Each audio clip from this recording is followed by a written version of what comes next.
ชนทุกคนทุกท่านที่เปิดเครื่องรับฟังรายการธรรมะแสงอรุณในเจ้าวันนี้วันนี้เป็นวันศุกร์ที่12ศุกร์ที่12กันยายนพุทธศักราช2568ตรงกับ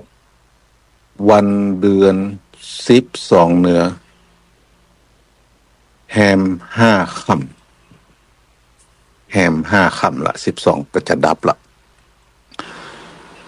ก็ถือว่าเข้าพรรษามาได้2 เดือนป่ายละครบ2 เดือนเมื่อวันที่7นะวันเดือน12เพ็ง12เหนือนะแล้วก็เหลือแถมเดือนเดียว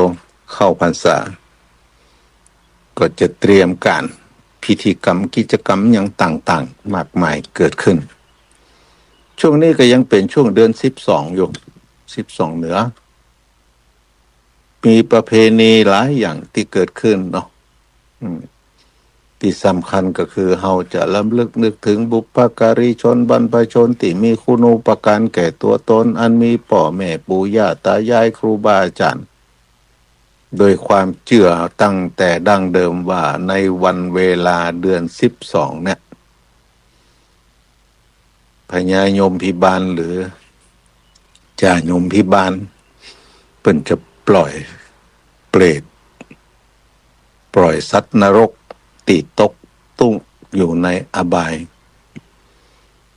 ได้ขึ้นมาสู่โลกมนุษย์เพื่อมาขอส่วนบุญจากญาติโกญาติกาก็เสาะซ้อนกันไปบ้านเก่าตัวเก่าอยู่ตั้งใดก็ปากันมาจะเตยย้ายบ้านเนี่ยก็ไปเสาะกันทำไม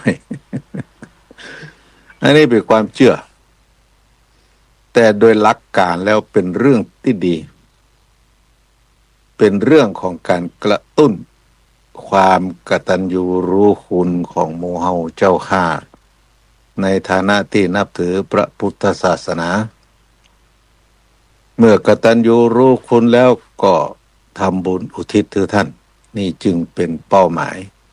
ที่สำคัญของเดือน12เหนือเฮา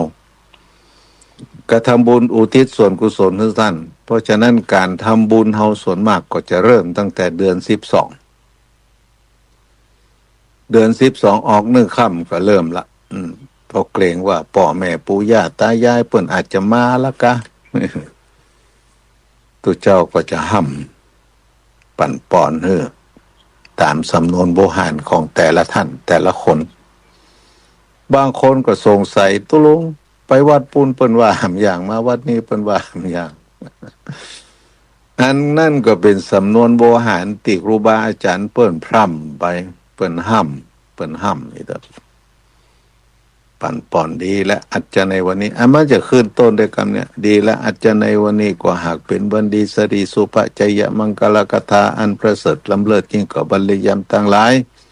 เนื่องด้วยวันนี้เป็นวันเดือน12ออก4 ค่ำอย่างนี้ว่าไป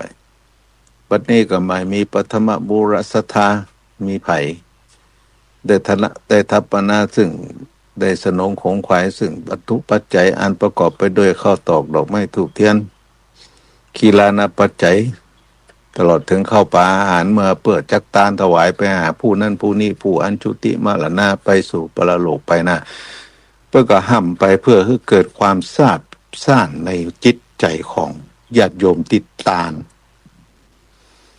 ยกเว้นตัวเจ้าที่บทปัดปอนบอกค่อยเก่งบอกก็ปัดเปรมเป็นก็บริงินสีก็มีเหมือนกัน ก็แล้วแต่เนาะบางวัดก็ยะถาสปีจบบางวัดก็ยะถาอายัญจะโขจบบางวัดก็ยะถาโสยาติธัมโมสัปปีติโยจบก็แล้วแต่แล้วถามว่าเพิ่นจะได้บุญก็ได้เพราะบุญที่จะเกิดเนี่ยจากการกระทำบำเพ็ญของการกุศลของหมู่เฮาเนี่ยมันเกิดจากศรัทธาก็คือความเชื่อของหมู่เฮาว่าสิ่งที่เฮากระทำลงไปนั้นน่ะเฮามีความมุ่งมั่นแน่แน่วโดยความเด็ดเดี่ยว ในเรื่องของ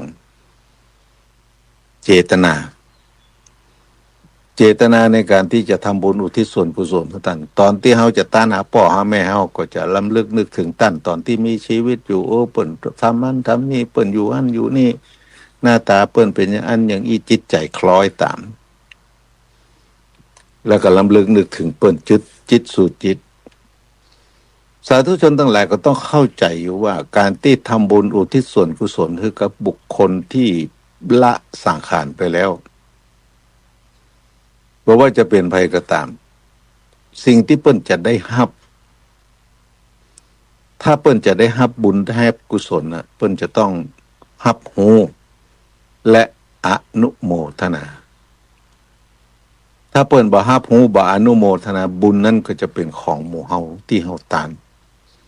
แต่โดยเนื้อแท้จริงๆแล้วก็คือการตานนั้นคนตานได้เต็มได้ 100%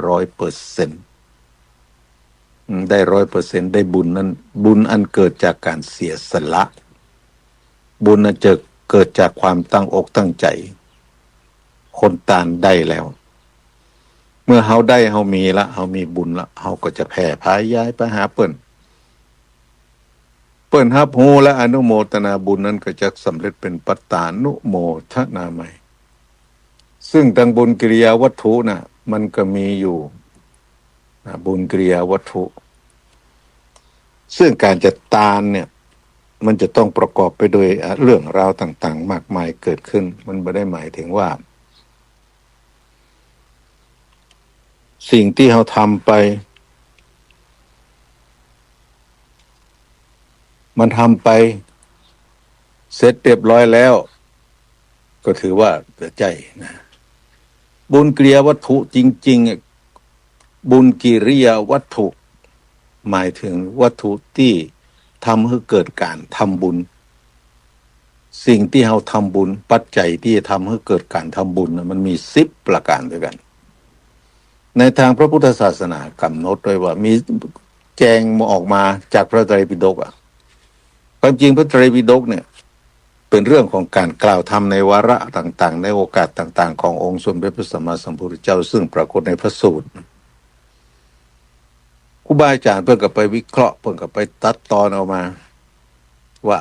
สิ่งที่มันจะเป็นเรื่องเกี่ยวกับเรื่องบุญแต่ที่เป็นกิริยคือการกระทำบุญกิริยาก็คือการกระทำบุญวัตถุก็คือสิ่งของหรือที่ตั้งแห่งการกระทำบุญทางที่เป็นทางแห่งความดีมันมีอยู่10ประการ1ทานามัยบุญสำเร็จด้วยการให้สิ่งของ2ศีลไมยบุญสำเร็จด้วยการรักษาศีลหรือประพฤติดีมีปกติกายวาจาใจที่เรียบร้อยบ่ไปบีทาเบียดเบียนภัย3ภาวนาไมยบุญสำเร็จด้วยการเจริญภาวนาคือฝึกอบรมจิตใจคือมีความผ่องใสมีความเจริญงอกงามในด้านคุณงามความดี4อัปปจายนามัยอัปปจายนามัยบุญสำเร็จด้วยการประพฤติอ่อนน้อมถ่อมตนมีสัมมาคารวะผู้รักผู้ใหญ่คำว่าผู้รักผู้ใหญ่นี่ก็ไม่ได้หมายถึงว่าเฉพาะผู้มีอาวุโสในเรื่องของอายุคำว่าอาวุโสเนี่ยมันมีกันหลายสถานะก็เลยจะปิกมาอูมกัน5วัยยาวัจจะไมยบุญสำเร็จด้วยการช่วยขวนขวายรับใจให้ช่วยเหลือคนเฒ่าคนแก่เป็นตีนเป็นมือคือเปิ่นส่งตัวผู้เปิ่นอย่างเนี้ย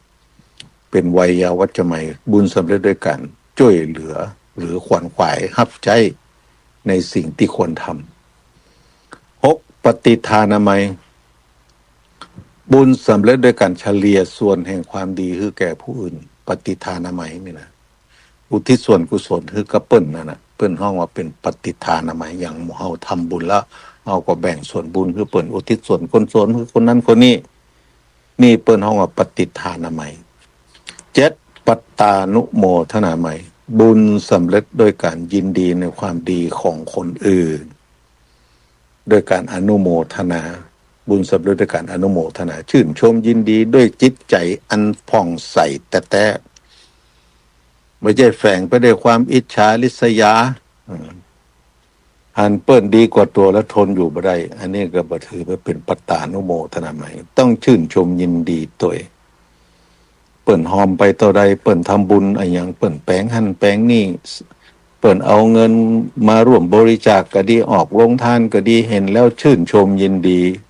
จิตใจมันก็ฟูจิตใจฟูแล้วมันก็จะได้อานิสงส์ได้บุญตัวเองเป็นปัตตานุโมทนาใหม่เพราะฉะนั้นปัตตานุโมทนาใหม่นี่แหละจะเป็นตัวส่งเสริมเพื่อทำให้บุพการีชนบรรพชนที่ละสังขารไปแล้วที่เฮาทำบุญหรือเปิ้นรับรู้และอนุโมทนายินดีกับเฮาบุญก็จะสำเร็จแก่ท่าน8ธรรมสวนามัยบุญสำเร็จด้วยการฟังธรรมการฟังธรรมการศึกษาการหาความรู้ในทางที่ถูกนะในทางที่ถูกศึกษาหาความรู้ในทางที่ถูกเพื่อหาความถูกต้องในการดำเนินวิถีชีวิตอันนี้ก็ถือว่าเป็นบุญเหมือนกันธรรมสวนามัยความจริงแล้วถ้าจะแปลความมันก็คือบุญสำเร็จด้วยการฟังธรรมแต่การฟังอย่างเดียวนะมันบางครั้งฟังไปสักแต่ว่าฟังก็มีอาจจะไม่ได้อานิสงส์พอฟังแล้วก็ฟังคอยจับผิดก็มี ฟังจับผิดก็มีแต่ฟังแล้วต้องคล้อยตามต้องชื่นชมในสิ่งที่เป็นธรรมแต่นะบางครั้งฟังแล้วมันก็บ่ใช่ธรรมมันเป็นเรื่องเปลือกเป็นกระพี้ไปมันไม่มีสาระมันก็บ่เกิดประโยชน์แล้วก็ธรรมเทศนาใหม่บุญสำเร็จด้วยการสั่งสอนธรรมด้วยการแสดงธรรมการแจกแจงธรรมคือเกิดความรู้ความเข้าใจในทางที่ถูกอันนี้ก็เป็นอานิสงส์เป็นบุญเหมือนกันและข้อสุดท้ายทิฏฐุชุกรรมทำความเห็นให้ตรงอันนี้สำคัญนะอันนี้สำคัญนะความเห็นให้ตรงในที่นี้ก็หมายถึงทำความเห็นให้ตรงตามหลักการของความเป็นจริงโดยวิถีทางธรรมชาติโดยวิถีแห่งกฎจักรวาลเช่นอย่างมีคนบอกว่าทำบุญต่ออันจะทำให้ตัวเองได้หลุดพ้นจากบ่วงกรรมบ่วงเวรจะทำให้ตัวเองหลุดพ้นจากความทุกข์ยากความลำบากมันบางครั้งมันบ่ใจทิฏฐุชุกรรมหมายถึงความเห็นให้ตรงเชื่อในกฎแห่งกรรมเชื่อในกฎของจักรวาลเชื่อในกฎแห่งการทำความดีตามหลักการพระพุทธศาสนาเพราะฉะนั้นการต้านเข้าต้านของต้านวัตถุปัจจัยต่างๆที่เกิดขึ้นในสังคมพุทธเดียวเนี่ยสิ่งสำคัญที่สุดก็คือเราก็ทำด้วยความเข้าใจในความเป็นไปเหล่านั้นมากน้อยแค่ไหนมันก็จะต้องเป็นองค์ประกอบในการทำบุญมันมีหลายอย่างเนาะทำบุญแต่โดยที่สุดแล้วมันก็จะเข้าในหลักการ10ประการเนี่ยที่พน้องบุญกิริยาวัตถุทานามัยบุญสำเร็จด้วยการให้สิ่งของศีลไมยบุญสำเร็จด้วยการรักษาศีลภาวนาไมยบุญสำเร็จด้วยการเจริญภาวนาอันนี้เป็น3ประการโดยเฉพาะยิ่งคนพื้นบ้านล้านนาคนเหนือเขาเนี่ยจะมีความเชื่อในเรื่องอย่างนี้และก็ความจริงแล้ววิถีพูดของคนพื้นบ้านล้านนาน่ะมุ่งพระนิพพานเหมือนกันกูคนมุ่งสู่พระนิพพานเหมือนกันกูคนแต่เป็นการมุ่งสู่พระนิพพานตามสำนวนโวหารที่ว่ากันโดยบ่ได้เข้าใจโดยบ่เข้าใจคำว่านี้มุ่งสู่นิพพานก็คือมุ่งสู่ความดับไม่เหลือซึ่งเชื้อแห่งการที่จะต้องกลับมาเกิดอีกเพราะหลักการทางพระพุทธศาสนาจุดมุ่งหมายสำคัญที่องค์สมเด็จพระศาสดาของเราได้ตรัสมาได้สั่งสอนเวนยสัตว์ในสมัยครั้งที่พระองค์ยังทรงพระชนอยู่หรือแม้กระทั่งการบำเพ็ญเพียรเพื่อตรัสรู้อนุตตรสัมมาสัมโพธิญาณนะพระองค์ทรงพยายามอย่างมากเท่าจะหันได้ว่าช่วงเวลาแห่งการออกบวชตั้งแต่อายุ29 ปีจนถึง35 ปีนี่เป็นเวลา6 ปี พระองค์ทรงศึกษาลงทดสอบทดลองอย่างต่างๆเพื่อแสวงหาความหลุดพ้นพระพุทธองค์เคยอู้ว่าพระพุทธองค์เนี่ยเป็นถ้าอู้ถึงนักความเป็นนักวิทยาศาสตร์เป็นนักวิทยาศาสตร์ที่คิดบ่เหมือนเปิ้นบ่เหมือนนักวิทยาศาสตร์คนอื่นนักวิทยาศาสตร์ที่เกิดขึ้นในโลกตอนหลังเนี่ยมันมืดเนี่ยอย่างใดจือสว่างก็ต้องมีแสงไฟเบื้องต้นที่คิดกันได้ก็คือจุดไฟทำให้เกิดแสงทีนี้นักวิทยาศาสตร์ก็คิดต่อไปว่าเขาจะแยกอย่างใดบ่ฮื้อจุดฮื้อมันมีแสงโดยบ่มีควันเนี่ยมันก็มีการประดิษฐ์เกี่ยวกับเรื่องเครื่องหลอดไฟฟ้ายังขึ้นกระแสไฟฟ้าเกิดขึ้นนี่เป็นนักวิทยาศาสตร์แนวคิดนักวิทยาศาสตร์ตามโลกียะเขาจะขึ้นตึก15 ชั้นเนี่ยเขาจะแย่งได้ขึ้นโดยบ่ต้องเหนื่อยก็แปลงลิฟต์มันก็เป็นกระบวนการทางวิทยาศาสตร์ที่เป็นไปในแบบโลกียะคือบ่ใช่ความหลุดพ้นเขาจะขึ้นคันใดไปเขาแย่งได้เขาย่ำคันใดซี่แหลกแล้วมันจะส่งเขาไปถึงบนปุ่นโดยบ่ต้องก้าวเพื่อก็มีบันไดเลื่อนเขาจะไปกรุงเทพเนี่ยได้เขาบ่ต้องเดินก็มีกระบวนเกี่ยวกับเรื่องรถเรื่องเครื่องบินมันก็เป็นเรื่องของวิทยาศาสตร์ที่ทำเพื่อให้เกิดความสะดวกความสบายอันนี้เป็นนักวิทยาศาสตร์แบบโลกียะ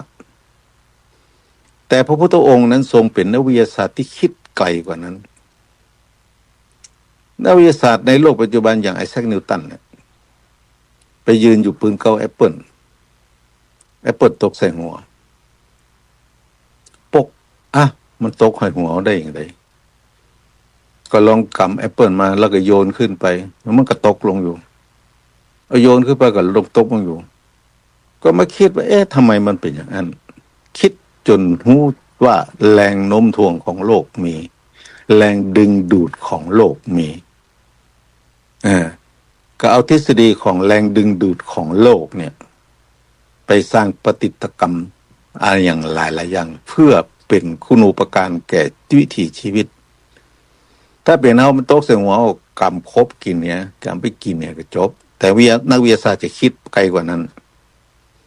พระพุทธองค์ก็เหมือนกันเป็นนักวิทยาศาสตร์ที่เป็นเอกอัครวิทยาศาสตร์คือพระพุทธองค์ทรงไปเห็นความทุกข์ของคนชาติปีทุกขาเกิดก็เป็นทุกข์ชราปีทุกขาแก่ก็เป็นทุกข์พยาธิปีทุกขายิ่งเจ็บเป็นเย็นห้อนมันก็จะต้องเป็นทุกข์เหมือนกันมรณะปีทุกขาแม้การพลัดพรากการตายการละสังขารก็เป็นทุกข์อย่างในพุทธประวัติเราจะอ่านได้ว่าพระพุทธองค์ทรงสมัยเป็นพระโพธิสัตว์เป็นเจ้าชายสิทธัตถะออกจากพระราชวังไปพบคนแก่คนเจ็บคนตายแล้วก็สมณะที่บอกว่าเทวทูตทั้งสี่ก็มาคิดทำไมคนเราต้องแก่บ่ได้กะทำไมเราต้องเจ็บเนี่ยนักคิดแบบนักวิทยาศาสตร์ทำไมต้องเจ็บทำไมต้องตายแล้วดูที่สมณะสิดูสงบเสงี่ยมดูมีความสุขอย่างใดนะจะคือเป็นอย่างนั้นคิดไปคิดมาพระพุทธองค์ก็ทรงมาหูได้เลยว่าสาเหตุที่ต้องแก่ต้องเจ็บต้องตายก็เพราะเกิดนั่นเองถ้าบ่เกิดให้ยังก็บ่ต้องแก่บ่ต้องเจ็บบ่ต้องตายเนี่ยพระพุทธองค์ทรงคิดอย่างนี้ตลอดมาหลังจากที่ออกไปประพาสเวียงออกไปนอกเมืองไปพอบ้านพอเมืองแล้วเห็นคนแก่คนเจ็บคนตายคิดตลอดในที่สุดก็โดยบุญญาที่พระองค์ทรงสั่งสมมาแต่อดีตชาติและตั้งความปรารถนาว่าจะเป็นพระพุทธเจ้าในอนาคตการในสมัยที่ยังเสวยกรรมในภพอื่นชาติอื่นอยู่ในที่สุดสิ่งเหล่านั้นมันก็มารุมเร้าในความคิดของพระองค์ท่านจนในที่สุดพระองค์ท่านก็เลยตัดสินใจออกบวชในเมื่อ มีพระชนมายุแค่29 พรรษาแล้วก็ค้นคว้าหาความหลุดพ้นว่าเนี่ยอย่างใดจะคือคนบัดต้องเกิด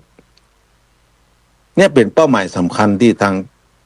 สมเด็จพระสัมมาสัมพุทธเจ้าคิดจนได้ตรัสรู้อนุตตรสัมมาสัมโพธิญาณจึงรู้ว่าวิธีที่จะบ่ฮือเกิดบ่ฮือแก่บ่ฮือเจ็บบ่ฮือตายก็คือไม่ต้องเกิดและบ่ฮือเกิดนั้นจะต้องทำอย่างไรเพราะนั้นการตรัสรู้ขององค์สมเด็จพระสัมมาสัมพุทธเจ้ามีคนถามหลายว่าพระพุทธองค์ทรงรู้อย่างแน่นอนอย่างแน่พระพุทธองค์ตอนตรัสรู้นะพระองค์รู้อย่างแน่รู้อย่างคือเรื่องของธรรมะต่างๆมันมีอยู่ในสังคมในโลกในวิถีชีวิตอยู่แล้วแต่บ่มีคนเข้าใจเท่านั้นเองว่านี่คือเรื่องของธรรมะพระองค์จะหยิบสิ่งที่มีอยู่มาอู้เพราะฉะนั้นเมื่อพระพุทธองค์ทรงหูอย่างการตรัสรู้ขององค์สมเด็จพระสัมมาสัมพุทธเจ้าเริ่มด้วยการพระองค์ทรงรู้จากบุพเพนิวาสานุสติญาณก่อนบุพเพนิวาสานุสติญาณคือหูเรื่องของอดีตทำให้เป็นอย่างใดทำให้รู้เรื่องราวต่างๆที่ทำให้คนเป็นอย่างนั้นอย่างนี้เพราะเพราะกรรมอย่างที่ได้สร้างไว้ได้เป็นไว้ที่เกิดที่มันแก่ที่มันเจ็บมันตายก็เพราะว่าเกิดเนี่ยเป็นห้องว่าบุพเพนิวาสานุสติญาณและลึกถึงความเป็นไปในอดีตมาเป็นผลในปัจจุบันได้จุดยานที่สองก็ได้ตรัสรู้ถึงเรื่องจุตูปปาติญาณที่ยานที่สอง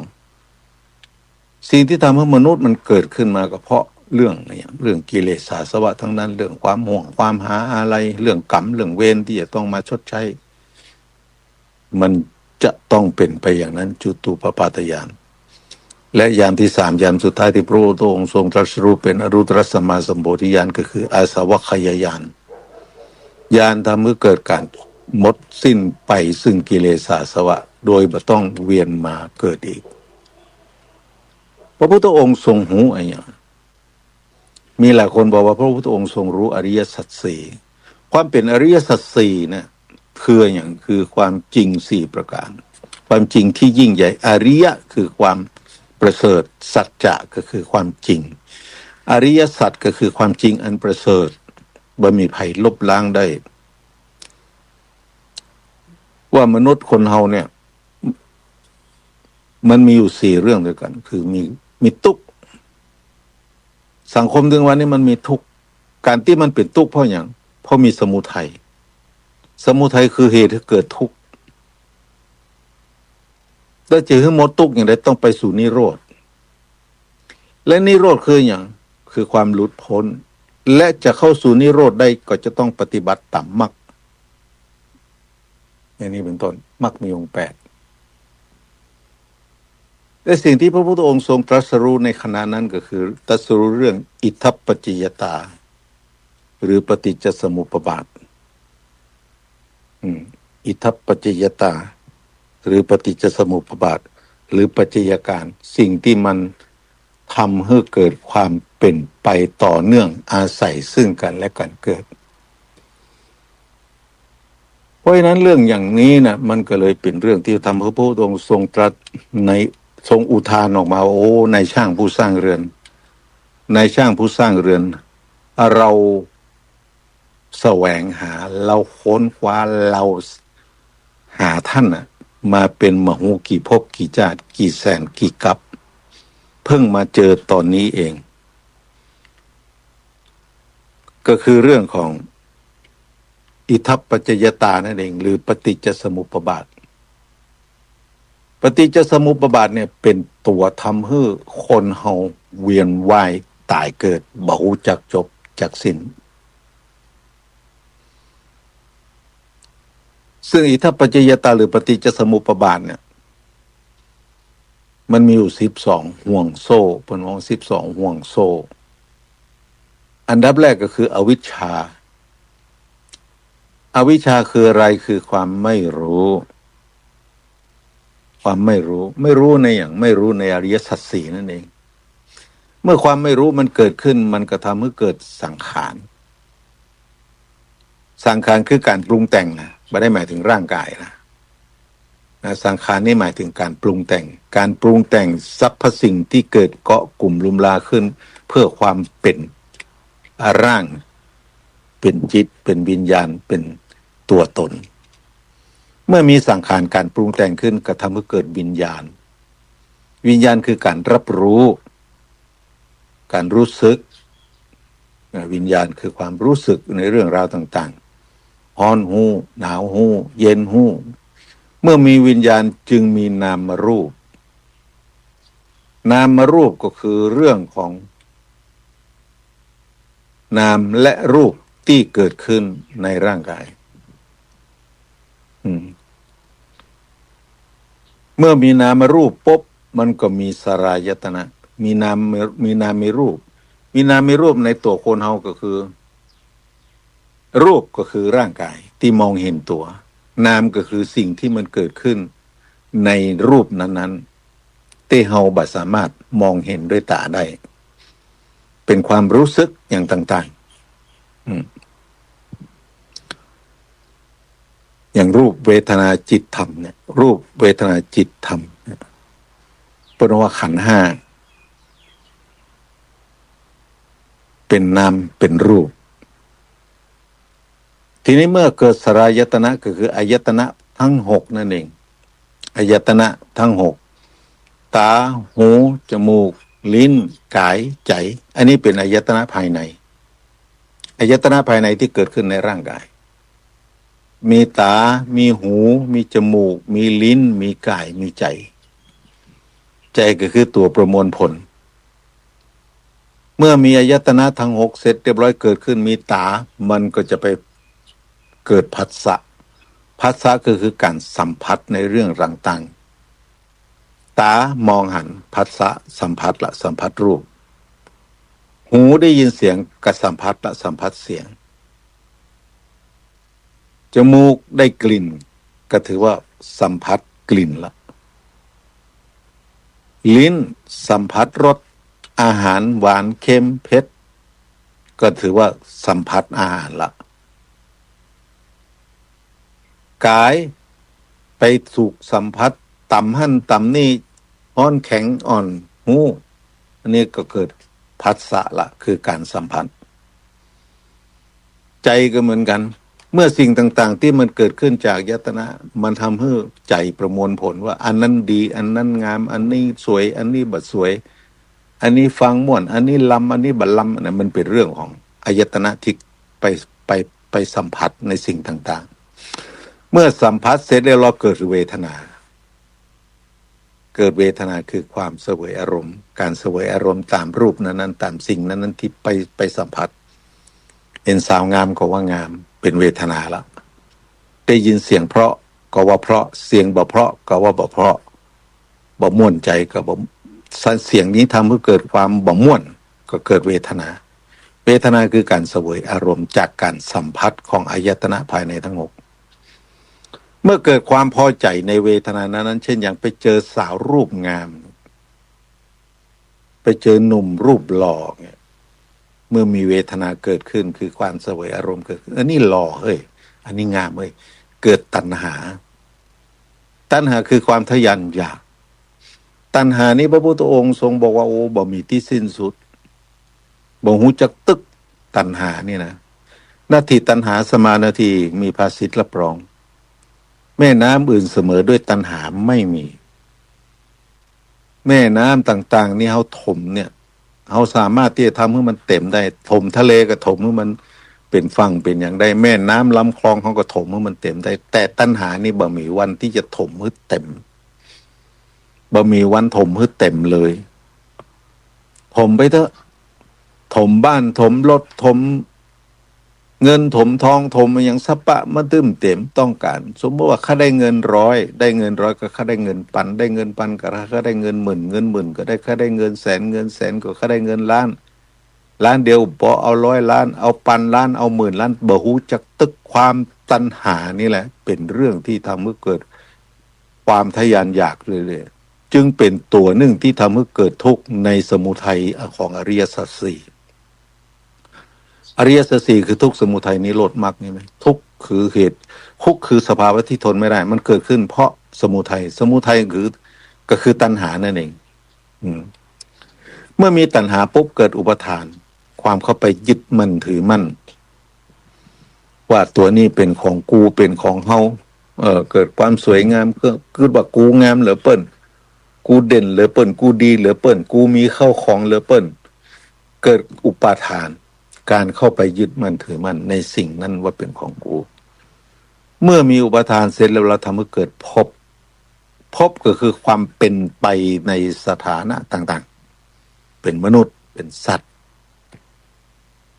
เป็นคนมั่งคนมีเป็นนายกเป็นสอทอเป็นสอบตอย่างมูเนี่ยเป็นห้องภพคือความเป็นนั้นๆและหลงไหลได้ปลื้มในความเป็นนั้นๆเนี่ยทำให้เกิดเมื่อมีภพที่จะตัวเองจะต้องมาเกิดในภพนั้นๆในภาวะความเป็นนั้นๆแล้วก็จะมีชาติคือการเกิดขึ้นละมันก็มีชรามรณะตามมาเนี่ย12อย่างซึ่งเป็นเปิ้นห้องว่าปฏิจจสมุปบาทมีอวิชชา1 2สังขาร3วิญญาณ4นามรูป5สลายตนะ6ผัสสะ7เวทนา8ตัณหา9อุปทาน10ภพ11ชาติ12ชาติชรามรณะเนี่ยมันเป็นปัจจัยทำให้เกิดเปิ้นห้องว่าเรื่องทั้งหมดนี้เป็นกระบวนการต่อเนื่องที่ทำให้เกิดการปรุงแต่งและการเวียนว่ายตายเกิดในวัฏสงสารโดยเริ่มจากความไม่รู้นั่นแหละเป็นตัวเหตุที่ทำให้เกิดการเวียนว่ายตายเกิด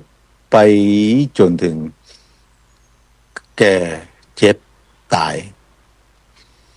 เพราะฉะนั้นในปัจจัยการหรืออิทธิปัจจยตาหรือปฏิจจสมุปบาท12ข้อเนี่ยพระพุทธองค์ทรงบอกนี่คือนายช่างผู้สร้างเรือนเนี่ยสาธุชนทั้งหลายที่อู้มาถึงตรงนี้ก็เพื่อที่จะบอกว่า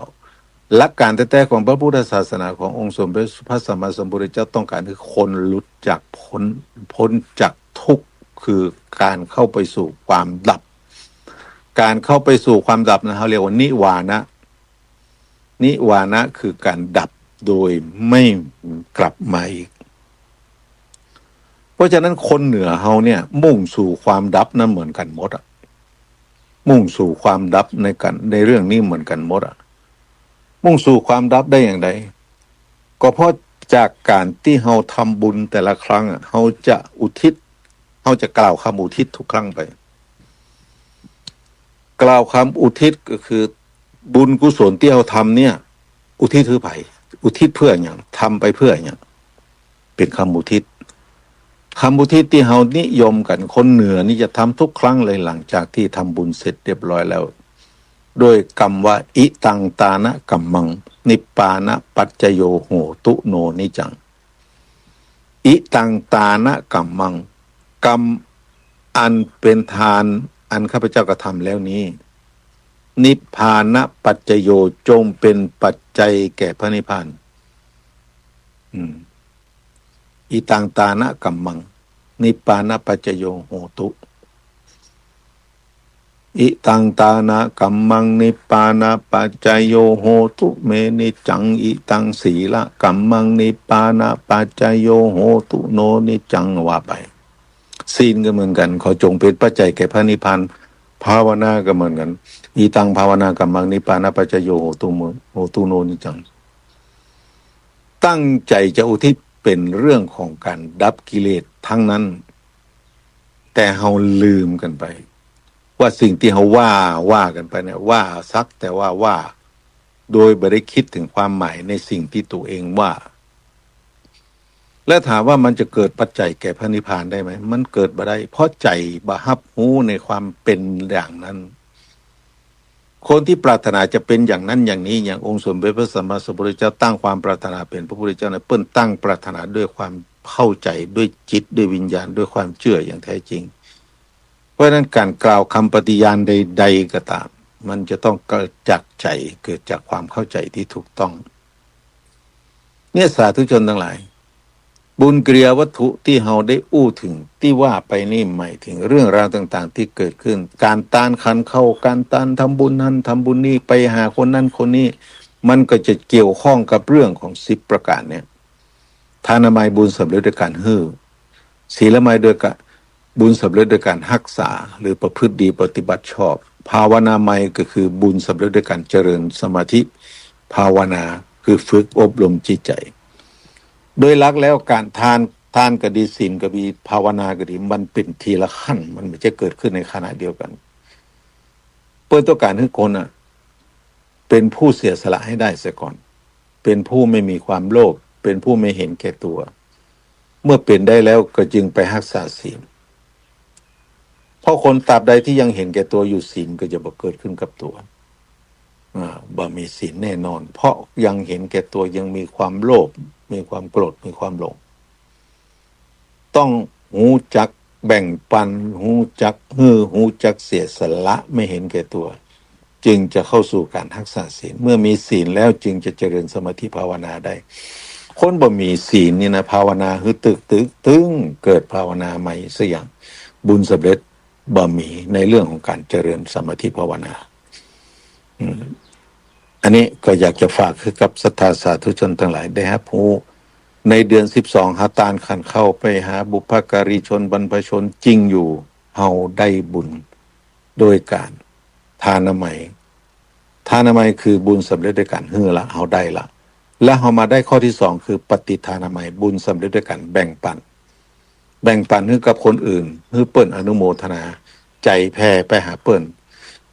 แต่คืนฝันหาอีป้อ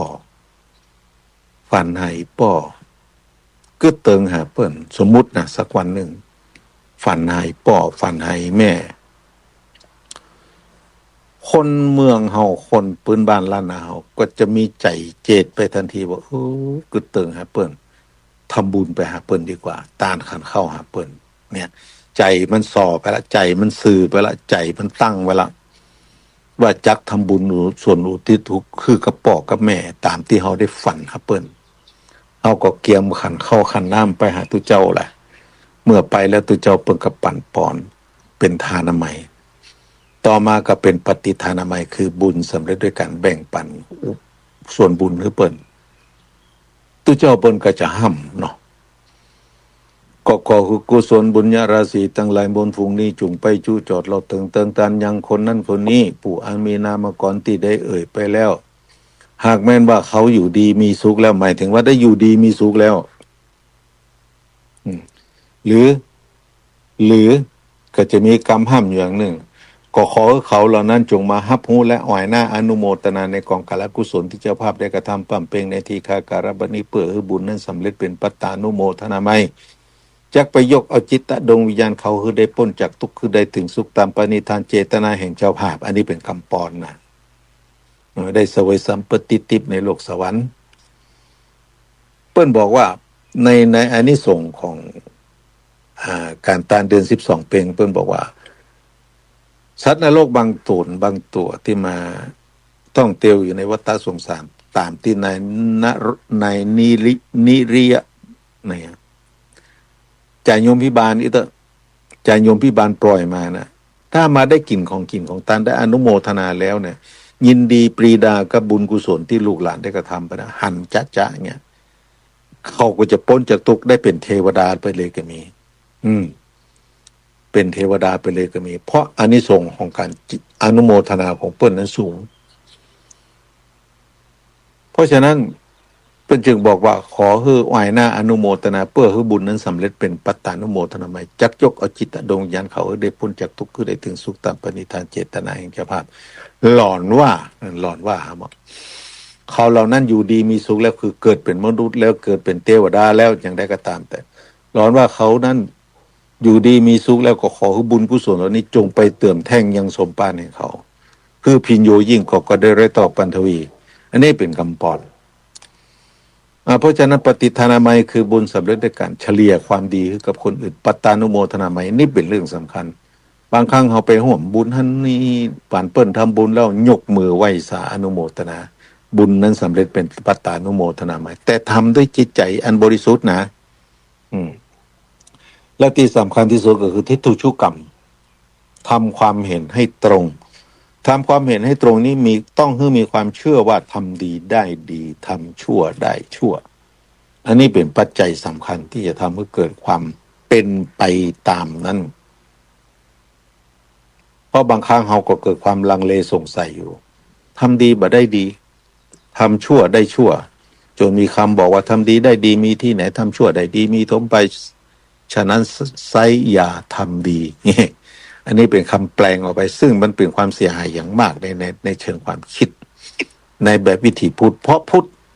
คำว่าพุทธนั้นเป็นศาสนาที่ประกอบไปด้วยเหตุด้วยผลเป็นหลักการที่เป็นเหตุเป็นผลมีปัจจัยเกื้อหนุนซึ่งความประพฤติในสิ่งนั้นๆมันไม่ใช่เรื่องของการมอมเมาไม่ใช่เรื่องของการทำให้เกิดความหลงไหลอาจจะมีบางที่บางแห่งอันนี้ตุลุงก็บอกก้าวล่วงละในเรื่องของสถานที่ที่บางวัดบางวาเปิ่นบอกคือทำอย่างนั้นจะได้อย่างอีทำนี่อย่างได้อย่างนั้นน่ะ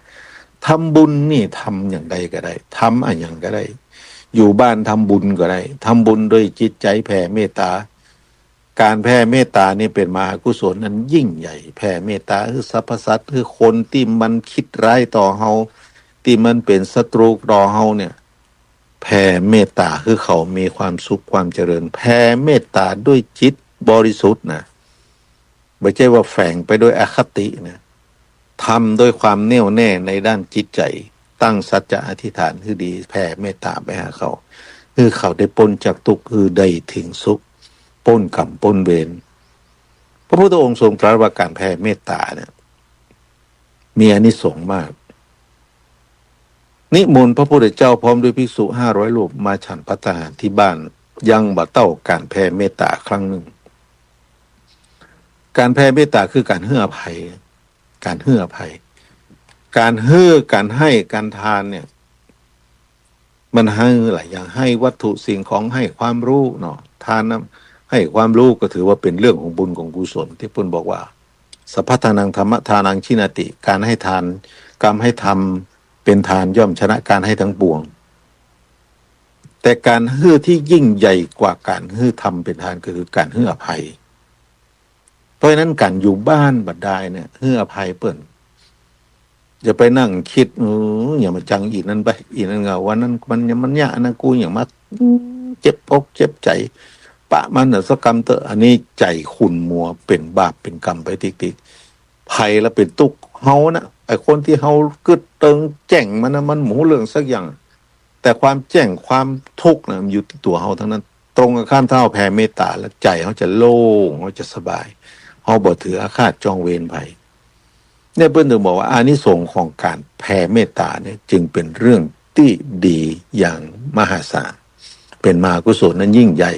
แต่ต้องแผ่ด้วยความบริสุทธิ์ใจนะอย่าอาฆาตจองเวรภัยเพราะทำให้จิตใจของตัวเองหม่นเล้าเศร้าหมองไปโดยใจเหตุเพราะฉะนั้นศรัทธาสาธุชนทั้งหลายนับถือพระพุทธศาสนาแล้วสิ่งที่มันเกิดขึ้นในความเป็นวิถีพุทธนั้นมันมากมายมันไม่ใช่เรื่องเดียวมันไม่ใช่เรื่อง2 เรื่องมันไม่ใช่เรื่องที่ต้องไปหอมพระป่ากฐินมันไม่ใช่เรื่องที่จะต้องไปตั้งต้นสลากมันอันนั้นก็เป็นปัจจัยตัวหนึ่งแต่มันมีมากกว่านั้นซึ่งเดือน12นี่เขาก็ฮู้กันอยู่เนาะเป็นช่วงของการต้านสลากพัดดีอนุโมทนาชื่นชมยินดีการต้านสลากพัดนี่ก็เหมือนกันเพิ่นจะนิยมจัดกันในเดือน12เนี่ยวัดวาอารามต่างๆจัดกันในเดือน12ก็เพื่ออย่างเพื่อทำบุญอุทิศส่วนกุศลให้กับปุพกริชนบรรพชนของเขาซึ่งตุลุงมีความเชื่อว่าถ้ามันเป็นเรื่องจริงในการที่นายนรกในจายมพิบาลน่ะในนิริยบาลน่ะปล่อยสัตว์นรกคือเกิดออกมาหาญาติโยมเปิ้นก็คงจะปล่อยมาทั้งเดือนแหละจะปล่อยมาวันเดียว12เพลงเสร็จแล้วก็ไล่ปิดใจนะบางครั้งมันก็ซ้อนหำปะไงเปิ้นก็จึงนิยมการทำบุญในเดือน12เนี่ยโดยการตานสลากพัดและตานสลากพัดนี่เป็นสังฆทานน่ะเป็นมหาสังฆทานโดยบ่ฮู้ว่าจะตานคือไผ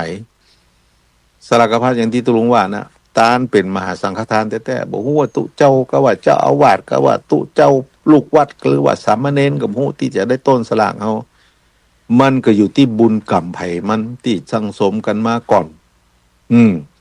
บางครั้งมาจะเอกันโดยอัตโนมัติมันก็เป็นเรื่องบังเอิญก่อนมันใจมันเป็นเรื่องของบุญของกุศลที่ส่งหนุนมาทั้งนั้นมหาสังฆทานก็คือการตันสลากพัดการตันกฐินอย่างนี้เป็นต้นก็อยากจะให้หมู่เราได้เข้าใจว่านั่นก็เป็นวิถีอย่างหนึ่งในการทำบุญตามแนววิถีพุทธแต่เรื่องของการทำความดีบ่ได้หมายถึงเพียงแค่นั้นมันมีมากกว่านั้นการอยู่ที่บ้านทำให้จิตใจผ่องใสทำให้จิตใจงดงามทำให้ใจดีมีปกติกายวาจาใจบ่ไปเบียดเบียนไผบ่เล่าหน้าจาควันไผบ่ได้ฆ่าไผบ่ทำร้ายไผด้วยกายด้วยวาจาด้วยใจ ก็ถือได้ว่าได้บุญได้อานิสงส์อันนี้อยู่ที่หมู่เฮาจะต้องวิเคราะห์พิจารณาโดยปัญญาพระพุทธศาสนาเน้นเรื่องของปัญญาเป็นตัวนำในการกระทำทุกอย่างปัญญาคือการต้องรู้เหตุรู้ผลวิเคราะห์เสร็จเรียบร้อยแล้วทำไปด้วยความเข้าใจทำไปด้วยความรู้เปิ้นห้องว่าญาณสัมปยุตการกระทำใดๆก็ตามถ้าเป็นแบบญาณสัมปยุตคือประกอบด้วยปัญญามันก็จะเกิดอานิสงส์ถ้าเป็นญาณวิปยุตคือปราศจากปัญญาคือความเข้าใจทำตัวเปิ้นโหลตัวเปิ้นญะอย่างอีกก็ญะไปโดยบูความหมายโดยบูติมาติไปอานิสงส์ก็จะบ่เกิดขึ้นเพราะความเข้าใจในสาระนั้นบ่เกิดขึ้นกับความเป็นตัวเฮาบ่เกิดในจิตบ่เกิดความกระจ่างในใจจึงอยากจะเตือนให้กับพุทธศาสนิกชนทุกคนได้ตื่นตระหนกในเรื่องของการทำทุกเรื่องต้องตื่นตัวตื่นใจอยู่เสมออย่าคล้อยตามเปิ้นอย่าเอาเปิ้นว่าต้องตรองด้วยเหตุด้วยผลด้วยปัญญาของตัวเองเมื่อทำแล้วจะเกิดอานิสงส์กับคนกระทำสาธุชนทั้งหลายคราวเกี่ยวกับเรื่องวัดเรื่องว่าประเดี๋ยวนี้มันก็ยังบ่จบบ่สิ้นแต่ว่าวันซืนนี่ก็ดูเหมือนว่าจะเจ้าหน้าที่ก็ลงไปถึงประมาณ160กว่าวัดทีนี้ในวัดแต่ละวัดที่มีปัญหานะตำรวจเพิ่งก็มีข้อมูลเพิ่งเอาตู้เจ้าซิกหลายตนละนอกจากเรื่องราวที่มันเกิดขึ้นในอดีตเนี่ยนะเจ้าพระมหาเถระชั้นผู้ใหญ่หลายรูปหลายองค์นะปัจจุบันนี้ก็ยังตามกันอยู่ตามกันในบางวัดบางบาทส่วนมากเพิ่งจะมีข้อมูลเกี่ยวกับเรื่องตู้เจ้าที่หนึ่งหนีคดีไปบวชเตื้อทำผิดเกี่ยวกับคดีฆ่าคนตายก็ดีช่อโกงก็ดีลักทรัพย์ก็ดียาเสพติดก็ดีเข้ามาบวชแล้วก็ไปอยู่วัดนั้นวัดนี้ไปเรื่อยๆอยู่วัดมาภาคเหนือพ่องไปภาคใต้พ่องไปภาคกลางพ่องไปภาคอีสานพ่องลบไปลบมาเนี่ยเปิ้นมีหมายจับเปิ้นก็ตามอยู่นี้ตามเจอเปิ้นก็จับแล้วก็ทำให้เกิดการลาสิกขาพวกเราจะไปตื่นตระหนกเพราะเรื่องเป็นเรื่องของกรรมของมันของมันที่กระทำมาผลของกรรมมันต้องแสดงออกมาแน่นอนถึงวันนี้ก็ยังมีการเลือกเฟ้นอยู่เฮาก็ต้องยอมรับว่าการเข้ามาบวชในพระพุทธศาสนาส่วนมากถ้ามีผ้ากาสาวพัดครองกายแล้วส่วนมากเฮาจะคือเกียรติคือความเคารพคือความเชื่อมั่นว่าท่านเป็นพระท่านเป็นคนดีแต่ในอดีตทำอย่างมาเฮาหูบ่ได้บางคนเปิ้นก็ยังสมมติว่าฆ่าคนตายแล้วก็หนีมาบวชได้เป็น10 กว่าปีเนาะคดีความอายุมันมีเป็น20 ปีเนาะโอ้เปิดมาเป็นตูเจ้าสร้างคุณงามความดีโอ้สร้างวัดสร้างว่าพัฒนาคนเปิ้นกลับตัวกลับใจละได้10 กว่าปีตำรวจมาปะใส่เปิ้นยับไปคดีความมันยังบ่หมดก็ไปหาว่าเปิ้นทำร้ายรังแกตู้เจ้าใจเปิ้นก็จะต้องมีข้อมูลต้องมีเหตุมีปัจจัยมันจึงมีผลเป็นอย่างนั้นเพราะฉะนั้นถึงวันนี้พระสงฆ์ก็จะต้องตั้งอยู่ในที่มั่นของตัวเองถ้าไม่มีอะไรผิดไม่มีอะไรที่จะทำให้เกิดคว ความเสียหายแก่ตัวเองโดยการกระทำก็ไม่ต้องหวั่นไหวซึ่งก็เป็นที่น่ายินดีว่าคณะสงฆ์ต่างๆที่วิตกกันมากที่สุดก็คือเรื่องการทำบัญชีเงินวัดการทำบัญชีเงินวัดนี่เปิ้นฮ้องว่าต้องมอบหมายคือกับบุคคลที่เป็นผู้ช่วยเจ้าวาดเป็นผู้ดำเนินการผู้ช่วยเจ้าวาดก็คือไวยาวัจกรเมื่อได้รับการแต่งตั้งจากเจ้าวาดองค์นั้นแล้วต้องช่วยเหลืองานนั้นขวนขวายนิก สุมาเตอร์ขวนขวายนิกิจธุระนั้นของพระรูปนั้นของทุกเจ้านั้นของเจ้าวาดองค์นั้นต้องได้รับการตั้งอย่างถูกต้องนะต้องรับการแต่งตั้งอย่างถูกต้องจึงจะเป็นเจ้าพนักงานตามกฎหมายด้วย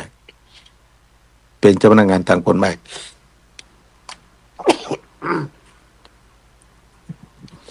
ทำงานภายใต้กฎหมายคุ้มครองช่วยเหลือทำนิติกรรมได้ต่างๆแทนเจ้าอาวาสในกรณีที่เจ้าอาวาสมอบหมายในกรณีที่เจ้าอาวาสมอบหมายจำไว้ถ้าเจ้าอาวาสไม่ได้มอบหมายก็อย่าไปทำเจ้าอาวาสมอบหมายนี้อาจจะมอบหมายด้วยวาจาหรือด้วยลายลักษณ์อักษรเป็นหนังสือแจ้งให้จึงถือได้ว่าเป็นผู้กระทำตามอำนาจหน้าที่ที่มีอยู่เพราะฉะนั้นการทำบัญชีเงินวัดจึงเป็นสาระสำคัญรับมาต่อใดจ่ายไปต่อใดจะต้องต้องมีที่มาที่ไปรับซ้ายจ่ายขวาคงเหลือยกยอดไปอย่างนี้เห็นนี้คณะสงฆ์ในจังหวัดต่างๆก็ทำความเข้าใจประชุมชี้แจงแก่พระสังฆาธิการแต่ก็ยังว่านะบางครั้งพระสังฆาธิการหรือทุกเจ้าเนี่ยว่าหู้มันก็บอกหู้แต่นะอันนี้ก็ต้องยอมรับไปก็สลืมสลือพอเนอบัญชีทางด้านซ้ายนะนี่เป็นรายรับเนอสมมติว่าได้รับกฐินปีนี้10,000 10,000เอาไปแปลงศาลาอย่า5,000ออกก็ต้องหักเป็นรายจ่าย5,000ก็เหลือ5,000เนี่ยแย่งซ้ายจ่ายขวาหับซ้ายจ่ายขวาเอาไปแปลงประตูวิหารไปซ่อมประตูวิหาร500จาก5,000แทงออกกัน500ก็เหลือ4,500เนี่ยเพื่อก็บอกคือดูเหมือนจะเข้าใจพออยู่ในห้องประชุมบอกว่าออกมาปุ๊บลืมไปหมด อย่างตะวามันซื้อเนี่ยมีตู้เจ้าตัวหนึ่งทำอัตวินิบาตตัวเก่าโดยอ้างว่าทำบัญชีวัดมาได้ถึงแม้จะผ่านการอบรมมาแล้วปีกมาก็ทำบรรลุก็เลยเกิดความอึดอัดขัดข้องก็บอกว่ามันเป็นอะไรอย่างปล้ำปเหลือต้องไปถึงฆ่าตัวตายที่หู้คือคณะสงฆ์จังหวัดเชียงใหม่ผ่านพ้นไปละสำเร็จเสร็จสิ้นละคณะสงฆ์จังหวัดละปูนก็กำลังดำเนินการในพื้นที่ต่างๆซึ่งก็ต้องติ้งอยู่อย่างหนึ่งว่าการเอาทุกเจ้าไปประชุมอย่างนั้นน่ะมันเป็นการประชุมเชิงปฏิบัติการการประชุมเชิงปฏิบัติการหมายถึงการประชุมที่จะต้องมีการปฏิบัติงานนั้นๆคือเป็นรูปแบบถ้าเอาไปจำนวนนักจำนวนหลายเนี่ยยอมรับเลยว่ามันได้ผลน้อยซึ่งรู้ว่าเอาครั้งละ3 อำเภอเนี่ย3 อำเภอนี่มันไม่ใช่วัดมันไม่ใช่น้อยๆวัดละ7 อำเภอละ70 วัด60 วัด3 อำเภอ368 180 วัดละ180 วัดตัวเจ้าไป180 ตนต้องเอาวัยวัจกรไปแถมคนเอากรรมการวัดไปแถมคน180 คูณ 3มันเป็นเท่าไหร่38 24 400 กว่าคนใน400 กว่าคนมันไปอยู่ในห้องประชุมอธิบายบนจอว่ามีเวลาไปประกบเป็นรายวัดเป็นรายบุคคลเลยเพราะนั้นมันเวลาก็มันก็ผ่านไปเรื่อยๆมันถูกฆ่าด้วยกิจกรรมต่างๆมันบ่พอหรอกความเข้าใจในเรื่องนี้บ่เกิดตัวลุงตาเลยว่าไม่เกิดความรู้ใน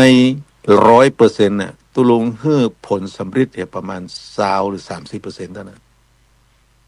70-80%นั้นยังเบลอเหมือนเก่าปิ้งมาก็ยังงงเหมือนเก่ายกเว้นคนที่มีองค์ความรู้มีพื้นฐาน ที่พอจะเข้าใจในกระบวนการนั้นก็อาจสามารถทำความเข้าใจในระดับนั้นๆได้อันนี้ก็อยากจะติงให้กับกระบวนการในการที่จะทำความเข้าใจที่เกิดขึ้นในเรื่องการทำระบบบัญชีอย่าเอาคนหมู่มากไปประชุมเชิงปฏิบัติการซึ่งมันจะไม่ได้ผลถ้าเป็นการประชุมเพื่อรับรู้เพื่อชี้แจงอันนี้จำนวนนักก็บอกมีปัญหาอย่างแต่การปฏิบัติการนั้นจะต้องทำในภารกิจนั้นๆในห้องประชุมร่วมกันอย่างเป็นระบบอันนี้จึงอยากจะฝากไว้คือกับในระดับพระมหาเถระที่เป็นผู้รับผิดชอบในเรื่องนี้ควรไตร่ตรองและพิจารณาถ้าหากว่าอยากให้เกิดผลสำฤทธิ์ที่เป็นรูปธรรมควรมีวิธีการมากกว่านี้หรืออาจจะสร้างครูกอครูขอก็ได้ครูกอมาเทรนเอาครูขอมาเอาครูขอเนี่ยไปบอกคำหนึ่งเป็นกลุ่มอาจจะเป็นรายตำบลรายอำเภอก็ได้ไปชี้แจงนะเอาครูกอนี่มาอบรมครูขอคือเกิดความเข้าใจอย่างแท้จริงปฏิบัติได้และต้องเป็นผู้เชี่ยวชาญชำนาญการในเรื่องนี้แล้วเอาครูขอไปให้ความรู้ในพื้นที่ต่างๆอาจจะเป็นระดับตำบลก็ได้ระดับอำเภอก็ได้เสร็จแล้วองค์ความรู้มันก็จะเกิดขึ้นเป็นผลสำฤทธิ์สามารถโต้ตอบสอบถามกันได้สามารถแก้ไขกันในสถานการณ์นั้นเลยแต่ในจำนวน300-400 คนเข้าไปปุ๊บมันบ่มีเวลาที่จะไป